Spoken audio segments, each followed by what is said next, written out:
Norbotech Auto Accessories powered by Ikmal Rustli. Kali ni kita ada sebuah kereta yang sama. Kali ni owner datang balik.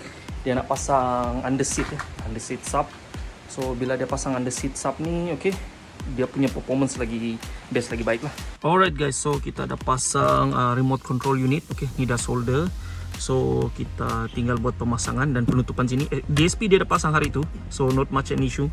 Okay, RCA dah pasang sini. Okay, tu RCA dia guys. So that's about it. So installation agak gelap sikit because hujan, so not a problem. So kita akan pasang subwoofer. Kabel dari depan bonnet dah tarik. Okay guys, sekarang ni kita sudah selesai pasang sub untuk customer. Okay, so ini battery cable dia. Kita tak boleh buat video sangat, tadi hujan sangat kuat ya guys, so memang sukar. But anyway, we made it. So sekarang tinggal session RTA. Kita tengok graf subwoofer tu ngam ke tak. Okay, if anything need to change, we don't change. Okay, so that's it. Okay.